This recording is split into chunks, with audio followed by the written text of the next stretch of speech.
Hello guys, in this video I'm going to talk about the right way to ask for your desire in order to not make mistakes and make you start asking and manifesting in natural and the right way. This lesson is about a very common misunderstanding that people have when they pray, affirm or ask for something in life. Many think that using the right words, saying holy names or repeating sacred phrases is what brings results, but Neville makes it clear again and again that this is not how it works.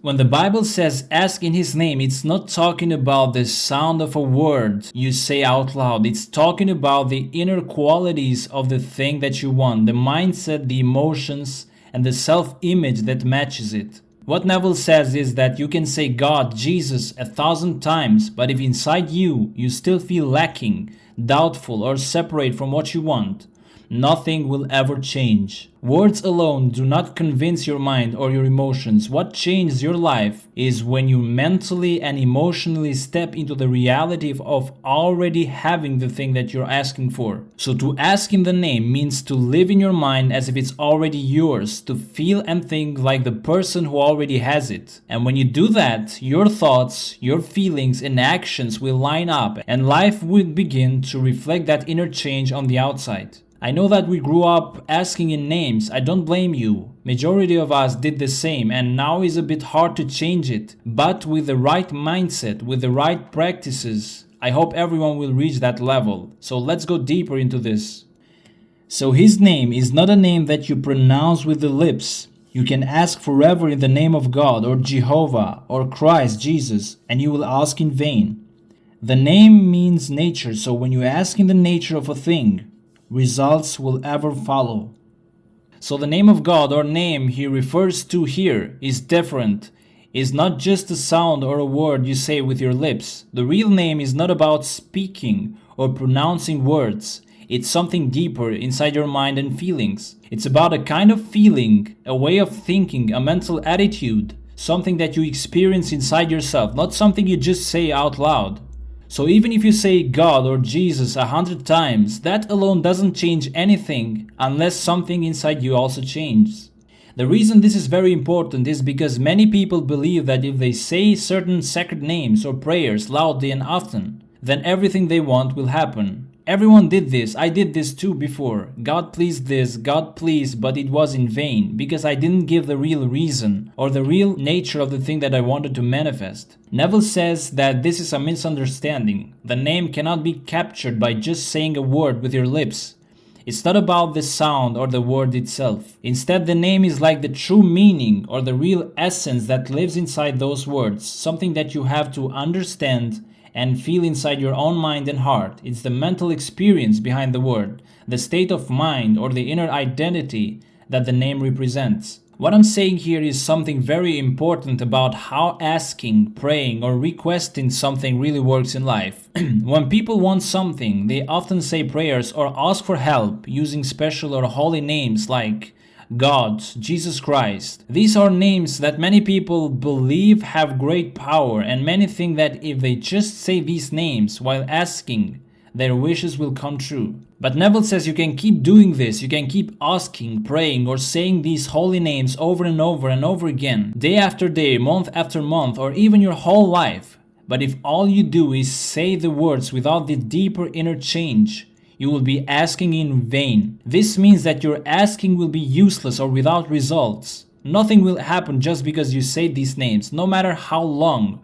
or how often you say them. And why is that? Because the real power does not come from just sound of the words or the repetition of the names themselves. Words by themselves are just sounds or symbols. Saying God or Jesus doesn't automatically change your feelings, your thoughts or your beliefs. Your mind and your emotions are the real places where the change begins. If inside you feel doubt, fear, worry or that you don't deserve what you want, then no matter how many times you say in the name of Jesus, your inner mind will still be stuck in those negative feelings. These inner feelings and beliefs will shape how you think and act, and they affect what happens to you in real life.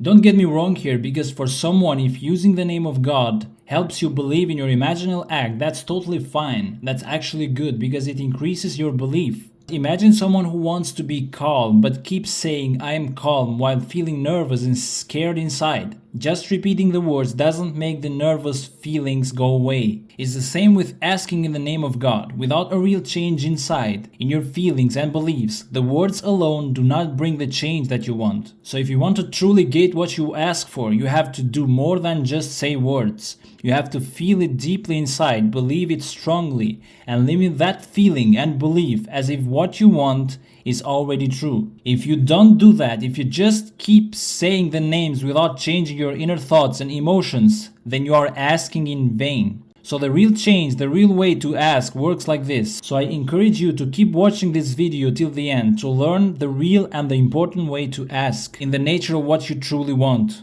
So to ask in the name is to rise in consciousness and become one in nature with the thing desired. Rise in consciousness to the nature of the thing and you will become that thing in expression.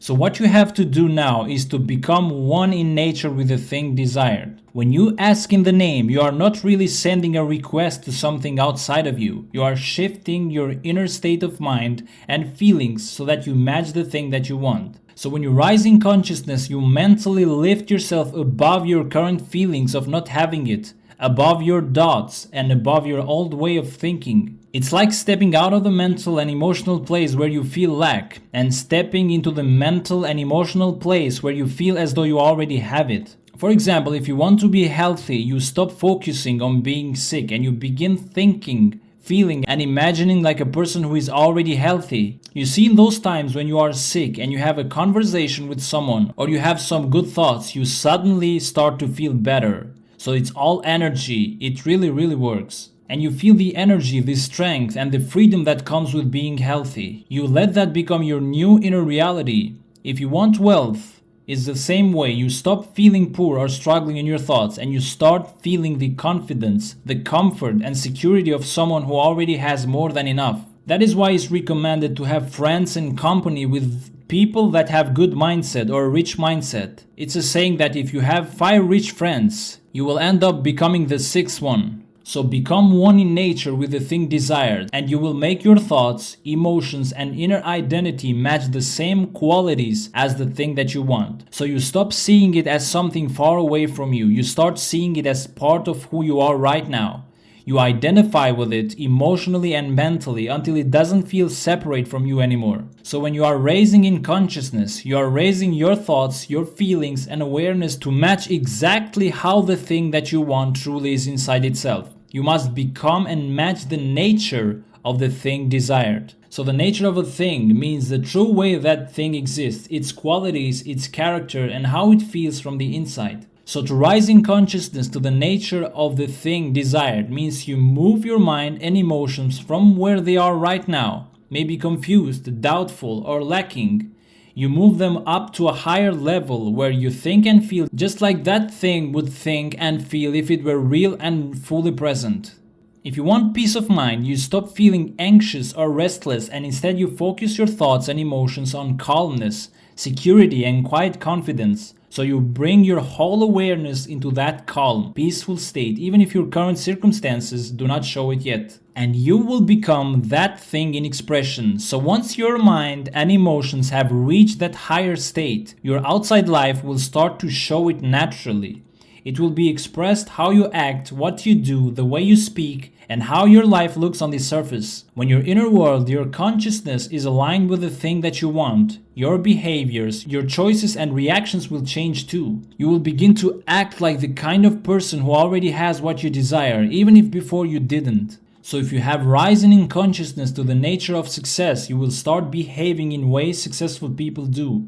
You will make confident decisions, seize opportunities, you will manage your time well and maintain positive habits. And these actions are your expressions. Over time, these new behaviors will cause real changes in your life, such as gaining new opportunities, achieving goals, and feeling more fulfilled. So your thoughts and feelings inside are like the blueprint or the plan. When you raise them to match what you want, your outer life will naturally change to fit that plan. So you become what you imagine and feel inside by how you express yourself in the world. This is why changing your inner consciousness is so powerful, because it leads to real visible change on the outside. So the real reason here is that using names or repeating special words is not what creates change in your life. You could say them for years and nothing would happen if your inner state stays the same. So asking in His name means matching your inner thoughts, feelings, and self-image to the thing that you want. So when you think, feel, and see yourself as already having it, you no longer chase it from a place of lack. You live in it as if it's already yours. And this change on the inside naturally changes how you speak,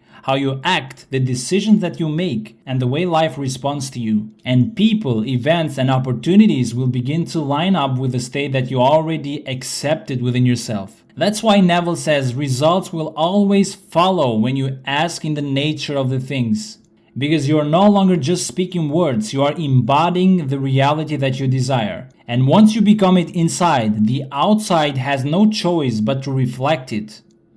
Okay guys, that's it for this video. I hope you liked this lesson and let me know in the comments what you think about it and what kind of real practices you want me to create next. And see you in the next video.